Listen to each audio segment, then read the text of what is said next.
बहुत समय पहले की बात है। एक छोटे से गांव में मोहन नाम का किसान रहता था। वो मेहनती, दयालु और सरल जीवन जीने वाला आदमी था।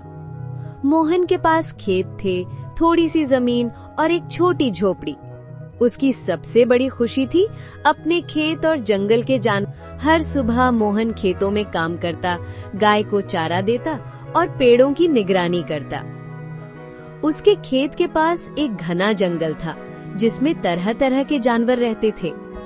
एक दिन मोहन ने देखा कि उसकी फसल में एक छोटी छोटी लाल लोमड़ी आ रही है। लोमड़ी बहुत ही चालाक और तेज थी। वो धीरे धीरे फलों और बीजों को चुरा लेती थी। मोहन पहले गुस्सा हुआ, अरे ये लोमड़ी हर रोज मेरे खेत से क्या चुराती रहती है। लेकिन धीरे धीरे उसने देखा कि लोमड़ी भूखी है और जंगल में मुश्किल से खाने को ढूंढ पा रही है। मोहन ने अपनी पत्नी से कहा, चलो इसे खाने के लिए कुछ फल और बीज दे देते हैं। इससे ये हमें नुकसान नहीं करेगी और भलाई भी होगी। अगले दिन मोहन ने खेत के किनारे थोड़ा खाना रखा और लोमड़ी आई। लोमड़ी बोली, मानो संवाद कर रही हो। धन्यवाद, मैं अब तुम्हारे खेत को नुकसान नहीं पहुंचाऊंगी।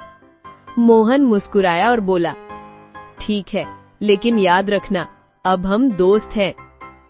दिन बीतते गए। लोमड़ी रोज थोड़े थोड़े फल और बीज लेकर आती और मोहन की मदद भी करती। वो खेत की मिट्टी साफ करती, गंदगी हटाती और कभी कभी छोटे छोटे जंगली कीड़ों को भगाती। एक दिन जंगल में भारी तूफान आया। पेड़ गिरने लगे, तेज बारिश हो रही थी।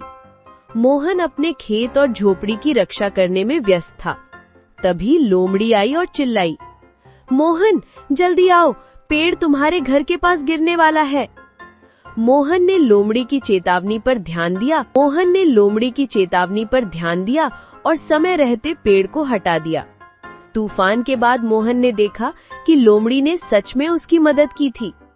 मोहन ने कहा, तुमने मेरी जान बचाई और मैं सोचता था कि तुम सिर्फ फल लेने आती हो।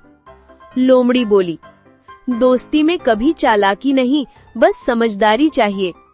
उस दिन के बाद मोहन और लोमड़ी सच्चे दोस्त बन गए। मोहन ने अपने खेत की सुरक्षा की और लोमड़ी ने जंगल में दूसरों को भी समझाया कि किसान और जानवर दोस्त बन सकते हैं। और इस तरह दोस्ती और दया की कहानी गांव में मशहूर हो गई। दोस्तों, कैसी थी ये किशन और लोमड़ी की कहानी? कमेंट में जरूर बताएं।